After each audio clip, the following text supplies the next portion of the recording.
you ever feel like no matter how many transformational plant medicine, breathwork, or spiritual awakening experiences you have, you just can't seem to find positive change that really lasts, that really roots into your being? Well, you're not alone. Many of us have been there, feeling the urge to awaken and discover our true selves, but falling again and again into those old patterns. The journey can be scary, and it often feels like we might be waiting forever for that aha moment of enlightenment. Failing to address this inner yearning can leave us in a state of perpetual unrest, unable to fully enjoy life's experiences. It's easy to fall into the trap of quick fixes and popular trends, only to find ourselves back where we started, lost and unsatisfied. In this episode of We Are Already Free, Leo Cordero, a man who transitioned from the business world to a spiritual path around 20 years ago, shares his transformative journey. He talks about the importance of preparation, integration, and the courage to embrace the unknown. Welcome to We Are Already Free, the podcast helping sensitive misfits, down-to-earth seekers, and beautiful weirdos to expand beyond the suffocating box that society just calls being normal, so that they can stop waiting and start celebrating. I'm your host, Nathan Maingard, and it's a pleasure to be here with you today. Today's guest is Leo Cordero, a student of life and a follower of ancestral lineages and teachings with a fascination for Ayurveda, meditation, yoga, and shamanism. He started his path with yoga, meditation, and Ayurveda, which led him to India, where he visited, stayed, and trained in various ashrams. He studied and continues to study plant medicines in the Amazonia in Colombia with his teachers Taita Juan Chindoy and Taita Luis Chindoy for over a decade. Leonardo follows the Inga lineage under the guidance of his teachers. He has developed several online courses, the Self-Healing Journey program, the Detox, and a free meditation and prayer course. Leo's approach is a reminder that each journey is unique, and it's about finding the balance within ourselves. This conversation promises to shift your awareness, offering practical guidance on navigating your personal journey of awakening. Don't miss this opportunity to gain insights from Leo's profound spiritual journey. Listen on to guide your self-discovery. Are you tired of starting your day in a cycle of self-doubt, reaching for your phone and getting lost in endless scrolling? Break free and reclaim your mornings with my 5-day morning practice challenge. Transform your life, kickstart positivity, and leave the doom scrolling behind. Join now at alreadyfree.me/yes. and take the first step towards a more beautiful life. And now, may you find what you seek in today's conversation with the wise and wonderful Leo Cordero. Yeah, that's really interesting around the integration, because it seems to me that that's in my experience, that's been something really missing in some of my own journeys, especially early on. And then just witnessing how without integration, the actual journey itself can become maybe not meaningless, but certainly lose a huge part of its value. Yeah. In the tradition, they say that going to ceremony and receiving the healing from the healers and the taitas and working with the medicine is 50% of the work. And then from there, the medicine leaves us homework, and then we take that homework home. And yeah, the process of acquiring that consciousness in our daily life is, as you were saying, extremely important. And I've been told for years already to do an integration program, but I haven't really felt somehow in integrity fully to talk at that level, because it's more consciousness. And then the thing is that when we speak consciousness, you say, but at the same time, there has to be the integrity internally, with what is being said in order for the words to carry on with responsibility. So this is the time now. And how does that look for you? Because it's such a good point. Often I have the urge to wait until I'm 100% healed, whatever that means, until I share anything with anyone else. But then if I did that, I feel like I'd be waiting forever.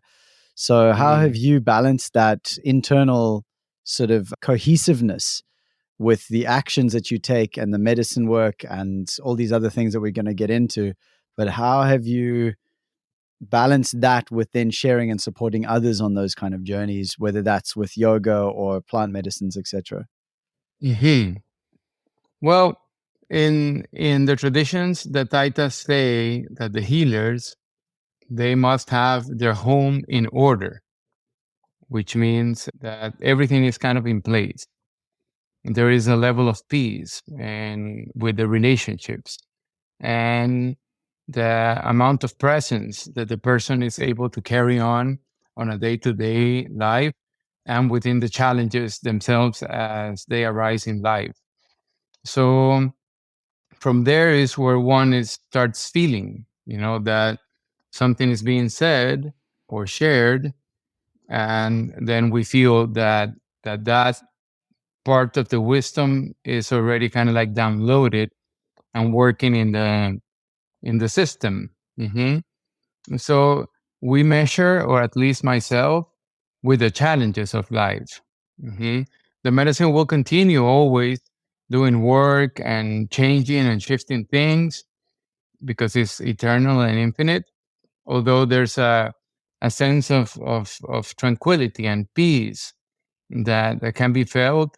So throughout the years, with the spiritual practices and with all the different things that one does internally, where one is balancing the external, the home internally, but one is balancing relationships, the different aspects of work, the healing world, what we do as professionally, working, all these things, they come to a place in which they feel settled, they feel grounded. And that feeling is the one that allows me to share. Also, in the tradition, they say that we operate based on the visions. So when the medicine authorizes and the taitas come and authorize at the same time something, they suggest something, in a very subtle way, then we start observing, that the path is opening on that one direction. Well, it's very powerful. I feel like I've had some invitations to certain things when I was sitting with medicine some years ago, and I feel like I still haven't kind of RSVP'd yes to some of those invitations. So I'm hearing you and I'm thinking, what can I get in order in my house and what can I get in order in my life, and listen to those invitations from the medicine. So I'm curious to just kind of backtrack a little bit, because you've obviously you've got such an incredible variety of backgrounds, Ayurveda, meditation, yoga, shamanism, plant medicines, like all these different pieces. And I'd just be curious to hear, what was your life like, or has it been a lifelong journey, or what was your life like before? And was there something that called you onto this path? And how did that look for you? Yeah, thank you. Well, before I used to be in business world. I was a tour guide also at the beginning of my work life in my early 20s for a while. So I got to spend time in the forests of Costa Rica, bird watching, talking about trees, visiting all the different types of forests that we have here, and engaging with people. And later on, I got more involved in the business world, and I did like H&R, finances, some management. And I got to the point that I was completely asleep. It was interesting enough within that illusion that I was living. There was a force inside that I was not aware of, that I wanted to search for an answer, for truth. But I didn't know that I was searching for that. And then about 20 years ago, a friend of mine asked me to help him find a book or a gift for his girlfriend. And she was into self-help books, and she was already practicing some yoga. And I remember that I was getting bored. I was going to the gym, doing all the things that I was told to do, and life was good. I was having fun. But then I selected a book for her. I took it to her, or he gave it as a gift. And then she said, "Oh, I have read this. Nice to read it again from a different consciousness." And I said, "Well, once you're done, please let me read it." And I read it, and it was like an instant awakening for me. Like, I remember after I read it, I was saying to myself that I had been told lies, that everything was a lie. And simultaneously around that time, I started practicing yoga without knowing what it was. And within a couple of weeks, I started feeling like a calmness that I had never had, and a different approach to people, more compassion. And so I kept studying and reading and reading. And then I moved away from where I was living, and I was looking for like a yoga teacher training. And that led me to an Ayurvedic center. And over there, by the force of life and coincidences and just destiny, we could say, because it wasn't something that I was looking for whatsoever, I started studying Ayurveda for a couple of years. And then I just kept studying and kept studying things. Then it came the time to practice Ayurveda with clients, and then understanding, what I was doing. And I kept studying healing arts. And then about 10 years ago, a little bit more, I connected with Taitas. And then about a year later, I met my Taita and his lineage. And then I started working with that. And without me wanting, all of a sudden I'm there in the healing world, with them. And yeah, continuing the path and understanding really what is it the one is doing, through the practices. And yeah, that's kind of like the a summary of what has been going on. And what was the name of that book? I don't know if I missed it, but Well, the book is called The Celestine Prophecy. Now, it spoke to me because it was simple. And at the level where I was, that was the book that was able to converse, to my heart. It was a story. And it was more about, the interesting thing is that when you grow up in religions like Catholicism or so on, I even followed a priest, a Catholic priest, for about a year and a half, searching for answers. But in that way, the way I understood it since my teenage and my 20s was that God is outside. And then once I realized, that everything is energy and that everything is inside, and then the shifts started happening, and then I started searching for that. What happens to humans in general is that as we grow in life, if whatever we do in life carries the energy of the consciousness that we have at that moment. So all these years have been about reorganizing all the energies of everything that was done when things were done without being conscious of what was happening. And do you think it's ever too late to start? I mean, is there for someone who's thinking, oh, I'm 40, I'm 50, I'm 60, I'm 70. What's the point for me to now change? No, actually, do it. I like spiritual teacher Eckhart Tolle. He says very clearly, he says that the meaning of success from a spiritual standing perspective is that we awaken, that we become aware of the presence of us, of who we are.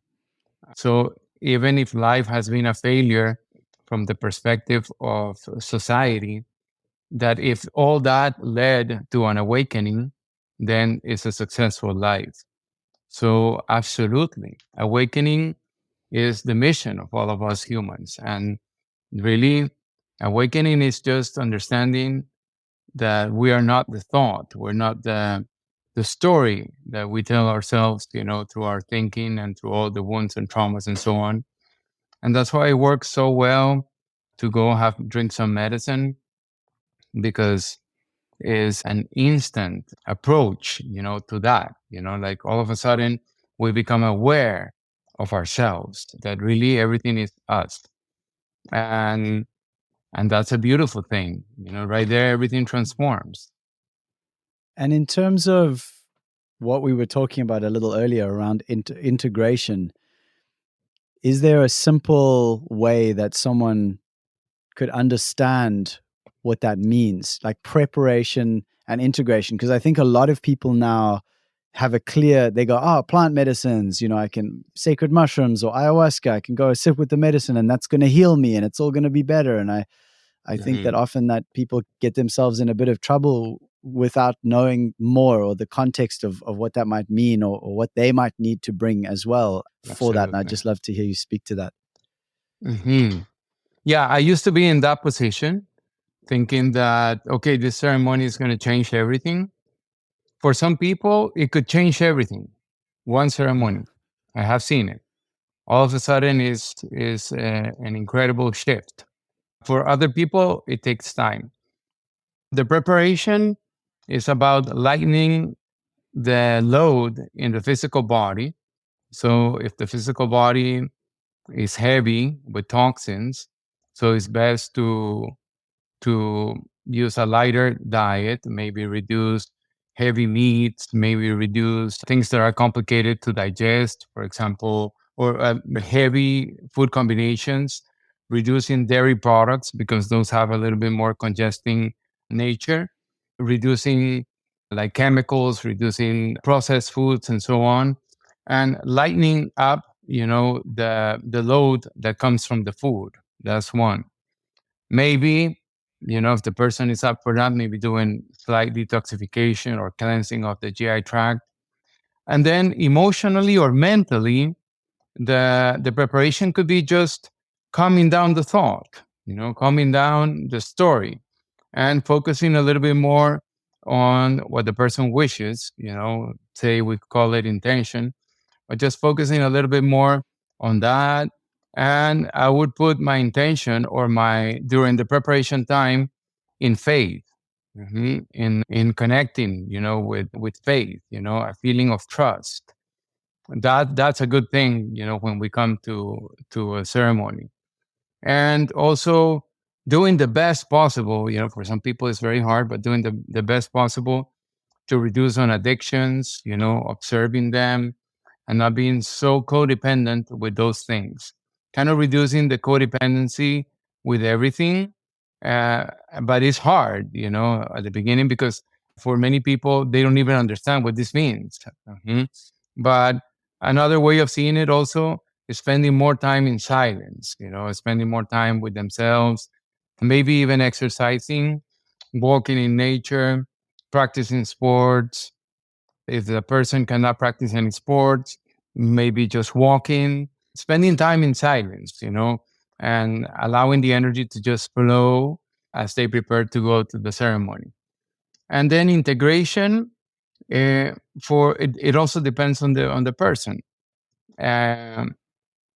Normally, what the best thing to do with integration is that once we have gone to the medicine that I work with and that I follow is the medicine of Yahe, which is the Colombian ayahuasca. So that medicine itself is a purgative, it's a cleanser. It would cleanse the physical body. It could create some purging or not. It could create some diarrhea or not. That's all cleansing. They say that in the abdomen, we have like a universe.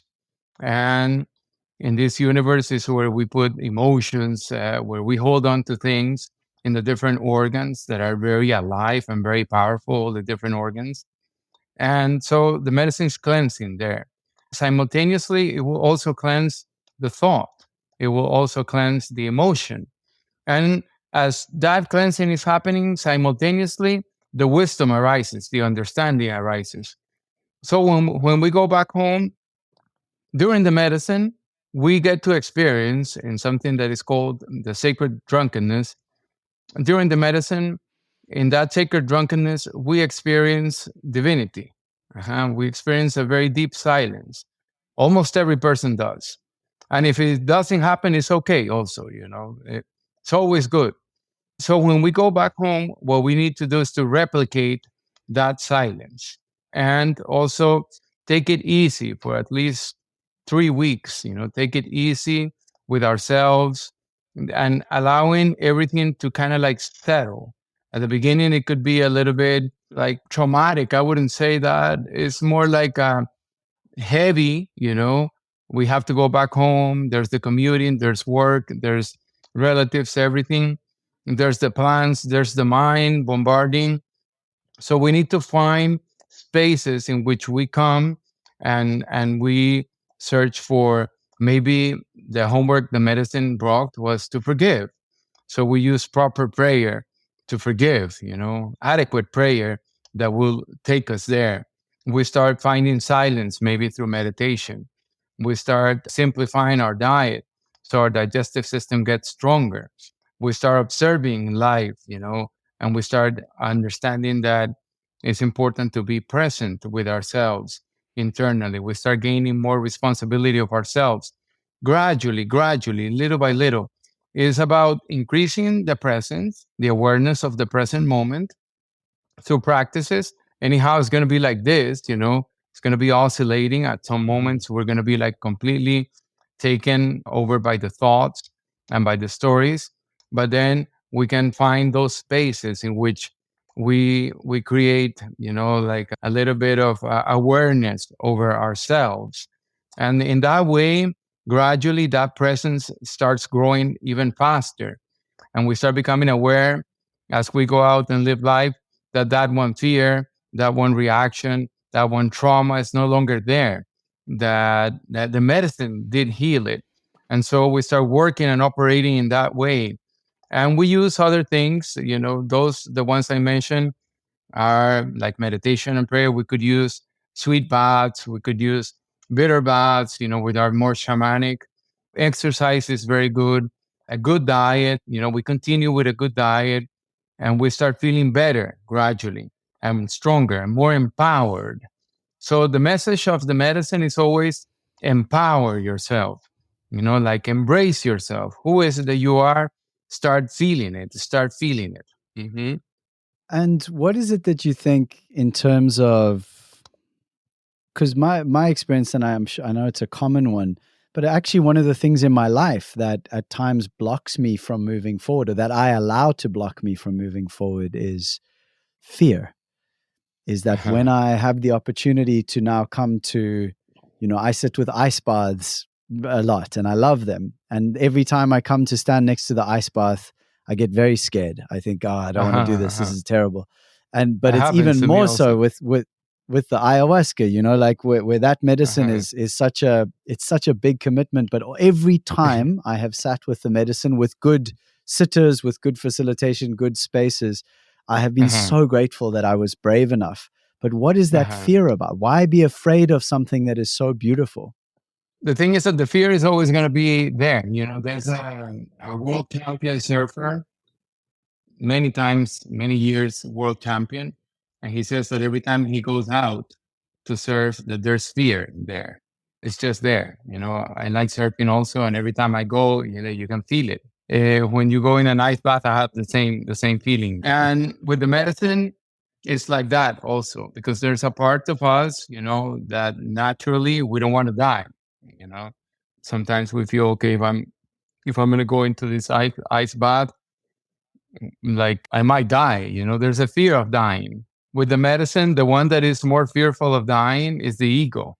Because every time that we do a spiritual practice, regardless of its nature, the ego dies a little bit. A part of us transforms, but that death is a rebirth in itself.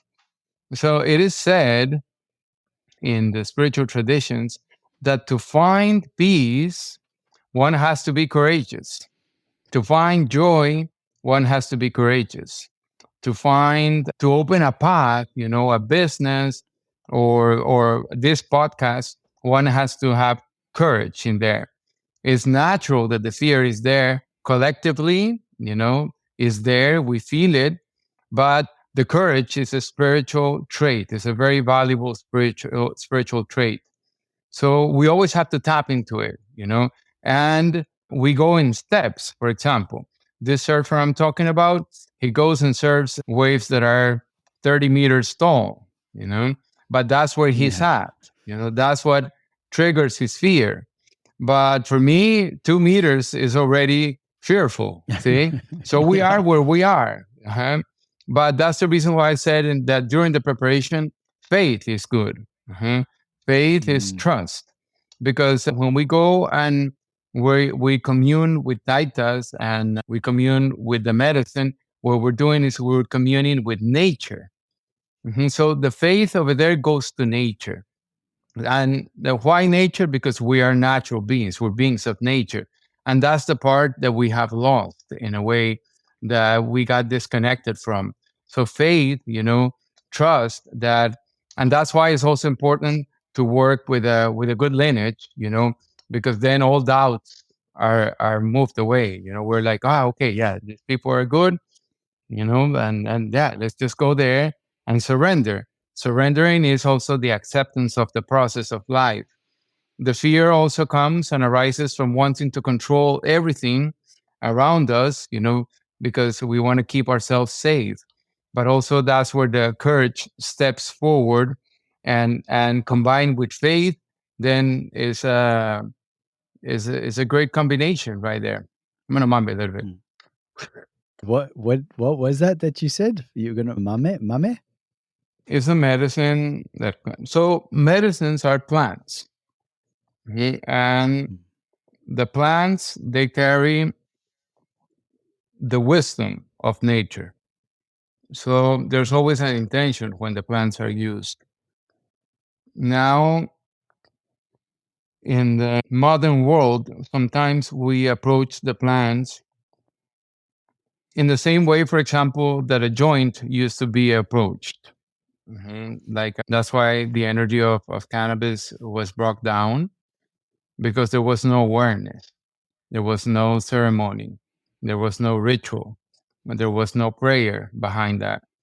So plants, they carry the wisdom of the elders that kept them safe and sacred over the centuries or the thousands of years, always maintaining the prayer there, keeping the vibration of them up.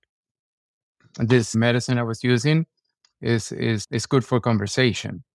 In order mm. to, I'm praying to spirit that the conversation is good for everybody, it's good for you, it's good for me, and that it's clean. hmm So it's the energy of nature. Mm. Yeah, it's beautiful. A very powerful medicine for me has been hape, which of Uh-huh. course is not from where I am. I'm in South Africa, but a tribe. I'm not sure if you know of the Hunikuin. Yeah. Uh-huh. Yeah, so they come to South Africa once or twice a year, and I was blessed to sit with them a few years ago for the first time, and I've sat with them a few times, and I just really, that for me was like what you said earlier about lineage. I had never experienced something like that kind of lineage. I don't think in my life before, until I sat with them and witnessed something. It's obviously it's impossible to put into words, but they're working with hape, and it was a very big moment for me to be in ceremony with ayahuasca, having a very challenging time, and feeling in a way a bit stuck, and then they offered hape, and it just completely changed everything. My whole Absolutely. Yeah. experience of reality was just, suddenly I was just fully just present and watching everything without any judgment or story, and I just was there witnessing. And I've worked with hape on and off, but quite pretty consistently now for some years, and it's been such a deep medicine for me. I think partially because of the masculine of learning how to be a man, where I wanted to stay a boy for most of my life. I didn't want to be responsible. I didn't feel like I could be a man. And so hape has really shown me, because sometimes hape will want to knock me flat. It's like, yo, you must lie down. But then can I sit up, and can I be present with that feeling? Can I sit in the power of my strength, even in the discomfort? And it's been, so yeah, it's beautiful to hear you speak about it in that way, of the lineage and the prayers and the support for these medicines.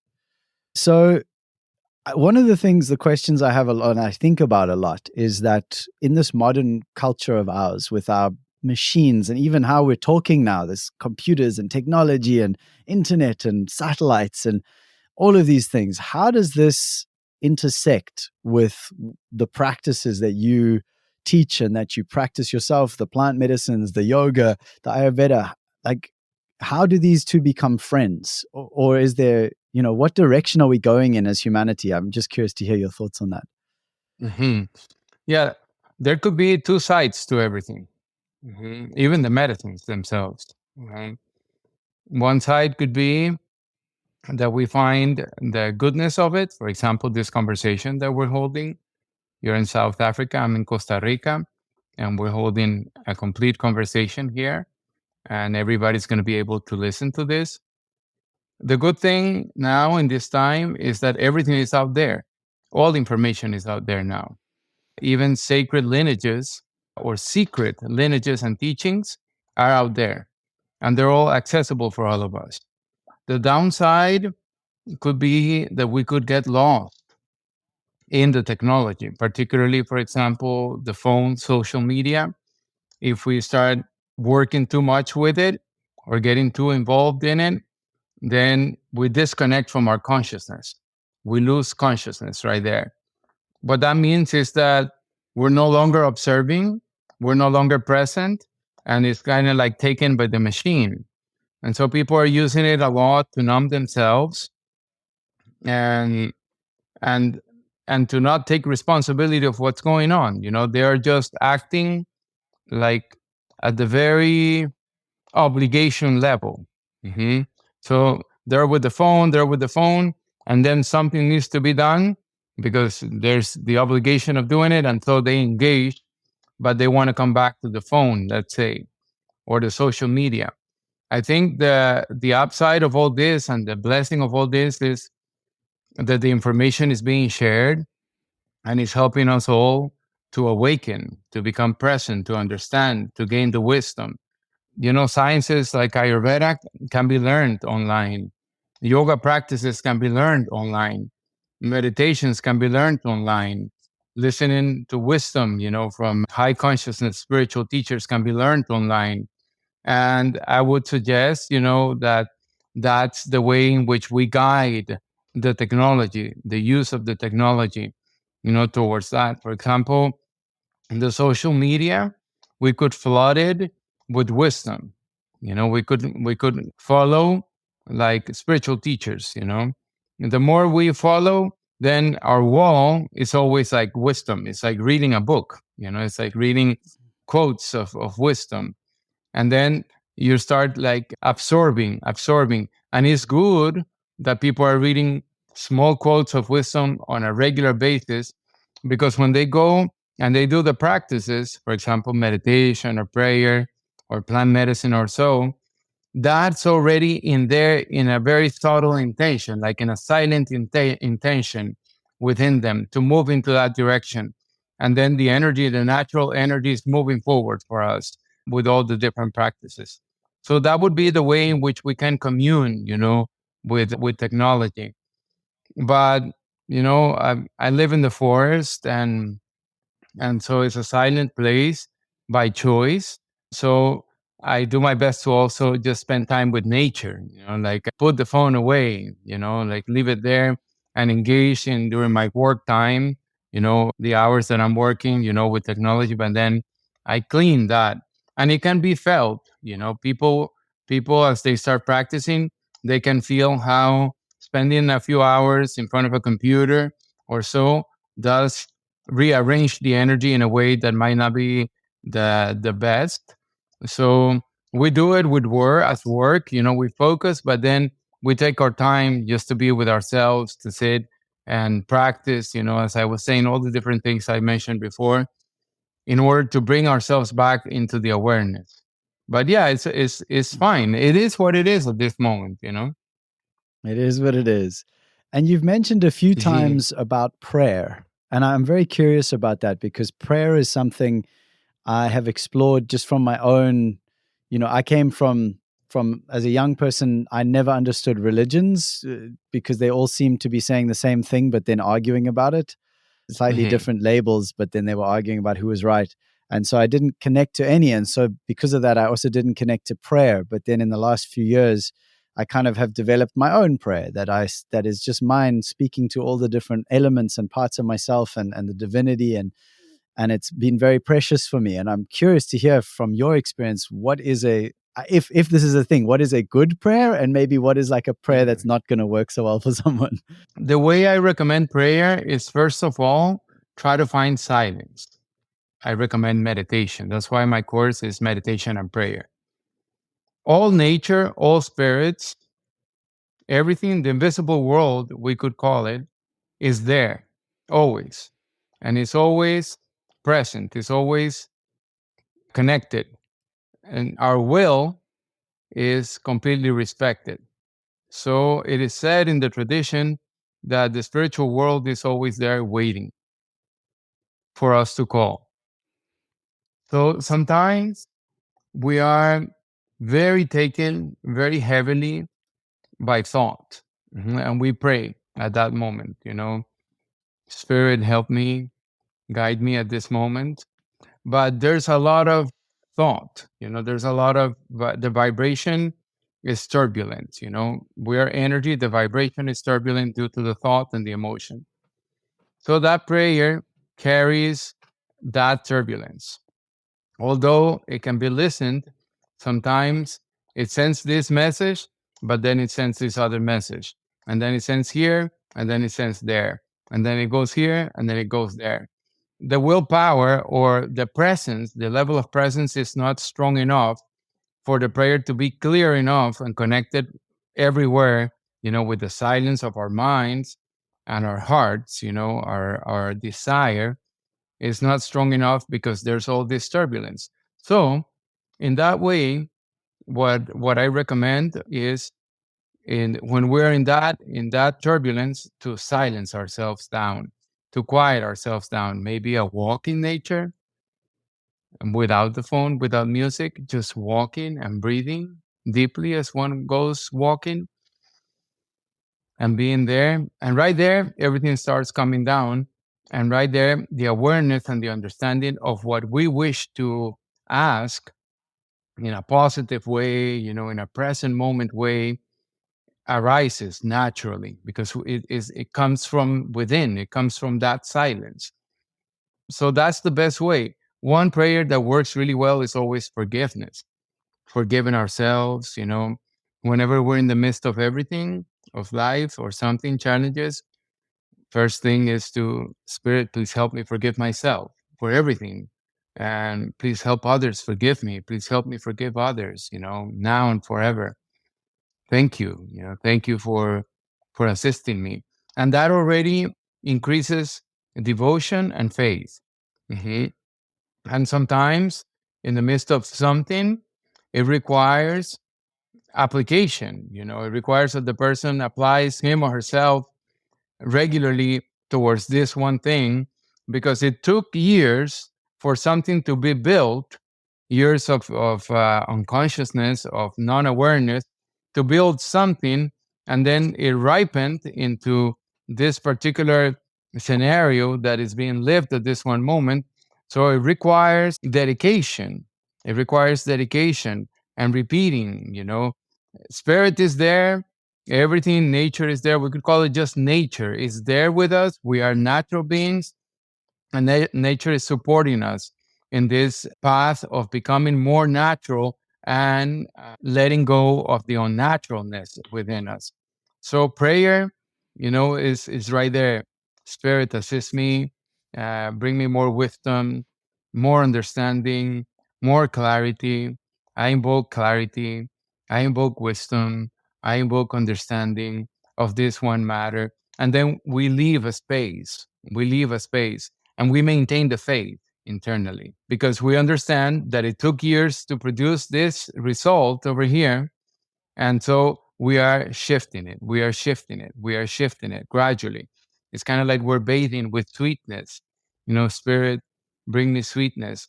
One could call the sweet plants, and say, nature, sweet plants, please come bring sweetness into my heart, into my thought, mind of mine, please calm down, bring good thinking, teach me what good thinking is about. If you go in all the traditions, they talk about the art of living. The art of living in the tradition of the Inca people that I follow, they call it summa causai, which is good living. So that is living accordingly to nature, more natural way of living, so we could pray for that. Divine Spirit, teach me, show me a good way of living, of being a human being, of being more natural, more aligned with the laws of nature. Bring me wisdom. Bring that wisdom to me through all the different channels. Open myself, to receptiveness, because sometimes we don't want, So if you feel that you're not wanting, then you pray for that. Divine Spirit, please help me receive, open my heart, open my mind. And when there's a challenge, internally, then we can spend time over there in silence, feeling it. And then once you have gone through, when we sit in meditation, sometimes we sit and there's a lot of turbulence over there. There's a lot of thought. There's a lot of emotions. The conversation that we had with someone, such and such and such, all the experiences of life are there. But we sit in meditation, and the last thing we want to do is to be there, because we're feeling all those things. So what we do is we sit, and in the same way that a pond of water that is clear, that if you shake the bottom, it gets cloudy. In the same way, if you let it settle, it will settle. So you sit there, everything will start settling. And then in that process, what happens is that a personal secret wisdom arises in the person as the person goes from that moment of turbulence, and the person allowed the energy to settle. There's an understanding there, and then the proper prayer will come. The proper prayer according to that. It could be that maybe the person understood that one comment that was said was not appropriate. So at that moment, the person could pray for forgiveness, and it's effective at that moment. Is because in that silence and in that presence that we are at that moment, we're able, that we are like everything that we put in the intention to the prayer or through the feeling is a very subtle thing. It gets uploaded right there, and it starts bringing transformation. So that's the way that I use prayer. And there's saints in India that talk very highly about prayer. And when you go to shamanism, for example, all the chants, all of them are prayers. Mhm. Prayers to nature. We're asking, interesting thing, the other day I was hearing this. We're praying to spirit to help us pray to spirit.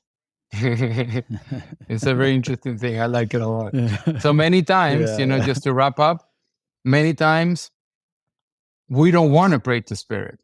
Many times we are like rebelling within ourselves. So we pray to spirit, assist me, guide me, show me. And that's where the courage comes in. That's where the faith comes in.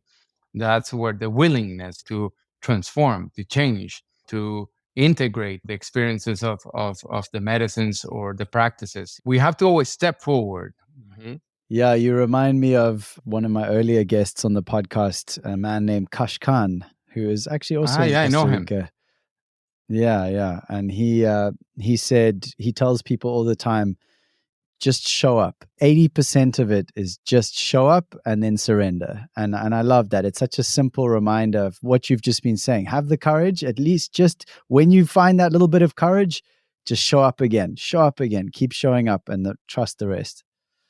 Exactly. Yeah. And showing up is just being there with everything, with yourself, taking it easy. If you're being very harsh with yourself and not respectful with yourself through your thoughts, then you pray for that. You ask the Spirit, please bring compassion to my heart towards myself, bring respect towards myself, bring understanding. You pray for those things constantly, constantly, constantly. And then the best prayer itself is also the action. You step out and you live life, and then action over there. And the action, the best prayer is when it's in service, always. I like this thing they say, that if you want to produce happiness for yourself, it's always about desiring happiness to others and working towards that. Suffering always arises in one way or the other, only by wishing happiness to oneself. So that's the action. That's the best way of prayer. What do you think of that? That makes me think of something. In a way, it's kind of what we started with, but I'd be curious to hear it's maybe a slightly different way to look at it. I've heard the saying before, anything that fills your cup is for you, and anything that overflows the cup is for others. And so, do you think that that is so important, is to first fill your own cup until then you feel the overflowing and then help other people? Or do you feel like, hey, like help people today, wherever you're at? Hmm. Well, it depends. And yeah, you're right about that. If the person is going to be like conversing, for example, and reaching a lot of people, then in that way, it's best if the person is solid internally in that wisdom, because otherwise it could be criticized. The Buddha used to say that. He used to say that needs to get established in something before talking about it, before sharing it. But the action in itself of goodness, of good willingness, is already natural to a human being, and that has to be like promoted. We don't have to be sharing quotes of wisdom necessarily out there if we're not establishing them, as we spoke about it. But the path of a human being is to go out and live, creating the best scenario for everything that is around him or her. And for that purpose, right there, at that moment, one is getting established in that. And at the same time, one is promoting it outwardly without having to speak. In fact, being in silence with others is a very powerful way of just promoting presence and promoting change and joy and peace in others. And when the time arises and is appropriate, then it's possible to share in a more verbal way or so. But in the meantime, yeah, it's about doing good. It's about living life in the best way possible, aligned with nature. You know what that means is really, Eckhart Tolle mentions it in a very simple way. He says it's about being present and doing. So, for example, the people of the medicine, the people of Yahe, they're very hardworking people. They wake up early, they work hard, and they're servicing always. And there's always a smile, and there's a lot of silence. Not everybody has to speak. Some people speak. Mhm. Some people don't. Some people just do. Some people just smile. And that in itself already establishing the person in that wisdom, you know? So, yeah, more silence at the beginning internally, more silence, more awareness as the awareness grows and the person becomes more and more aware of life, of nature, of him or herself, and then from there acting, acting, acting.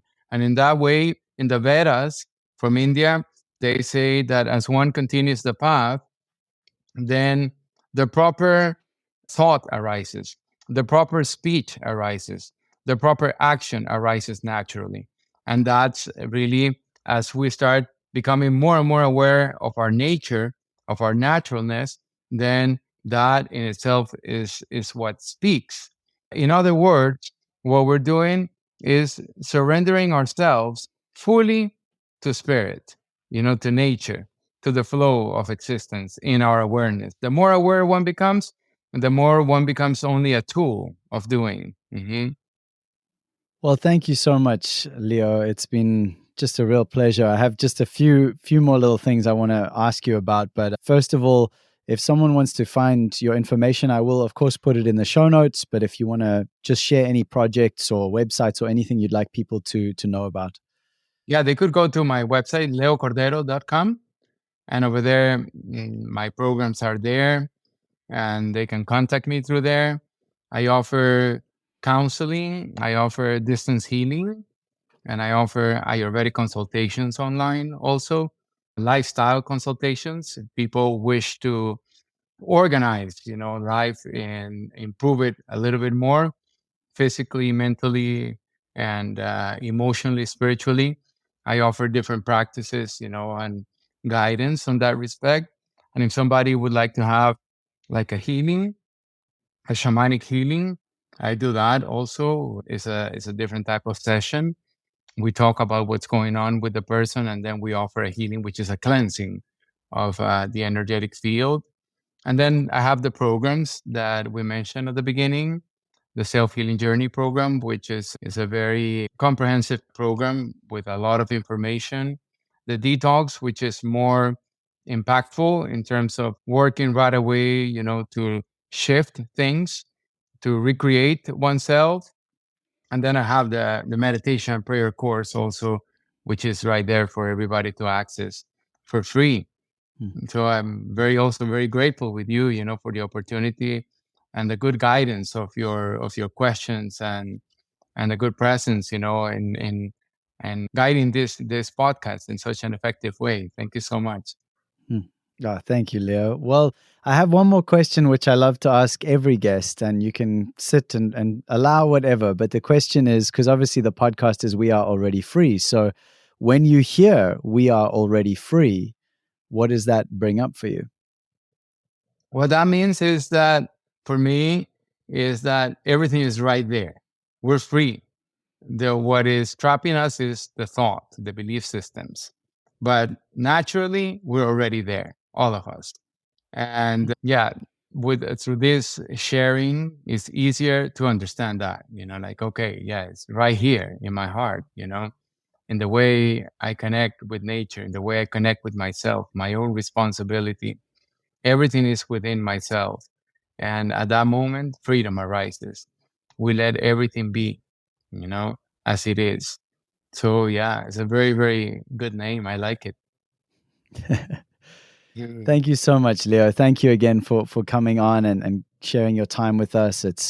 I feel really honored to be connected to you and to your lineage and to the work that you're doing and the inspiration that you represent through that work. So yeah, thank you again. Really lovely to have you on. I appreciate very much the opportunity. God bless you much, and all the listeners also. Blessings to all. Thank you again to our esteemed guest, Leo Cordero, for sharing his awe-inspiring journey from the business to the spiritual. His insights on awakening to our true self, finding balance within ourselves, and the importance of preparation and courage on our spiritual journey have all been truly enlightening. For a deeper dive into Leo's insights and experiences, check out the show notes for this episode in whatever podcast app you're listening, or just go to alreadyfree.me.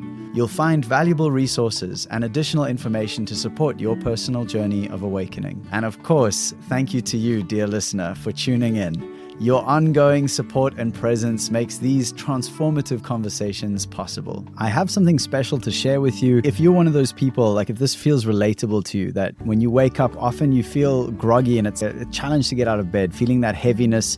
And even you maybe hit the snooze button a few too many times and then get on the phone and start the doom scrolling and maybe the work emails. And it's like suddenly you're dragging yourself out of bed already feeling disempowered. And basically the problem with that is you've let external forces, you've let someone else's story affect your personal narrative, your personal power. And it's just obviously over the long term, because how we spend our mornings is generally how we spend our days. How we spend our days is generally, how we spend our lives. So it's not really working over the long run. So I really want you to imagine in this moment waking up with purpose, with passion, with positivity, feeling aligned because you have a plan and you're focusing on your internal energy source generation. You know what they say is like everything that fills your cup is for you, anything that overflows is for others. And how many of us, maybe you're one of them, are pouring from an empty cup, trying to do good in the world while we ourselves are thirsty and dry. I understand if you've tried something like this before, you know what I'm talking about is basically setting up a solid morning practice for yourself, a morning routine where you choose those first moments, those first few minutes. What is it that you prioritize? And I know maybe you've tried and you failed before. And honestly, it's probably because you started too big or you didn't actually customize it to your unique needs, which is why I have created the 5-day morning practice challenge. It's customizable for you. It gives various options of good different morning practices. It helps to overcome some of those reasons why people, I don't have the time. I'm not an early riser. I don't know which practice to do. The things I did didn't work for me. It's really designed so that whatever your personal unique needs are, it covers for those. I'll take you through different beautiful practices that you can choose. I've got guided videos, downloadable worksheets, really making it as accessible and easy as possible. And it only takes a few minutes a day to complete. So if that feels good for you, if you're feeling like having some guidance to really transforming the way that you show up in the world, the way that you experience your life, so you fill your cup first and then you have something to overflow, something to offer others. If that feels good to you, then you can begin your morning practice now by going to alreadyfree.me/yes, or just click the link that you'll find in the show notes on your podcast app. Until next time, may your journey of self-discovery be beautiful. And remember, we are already free.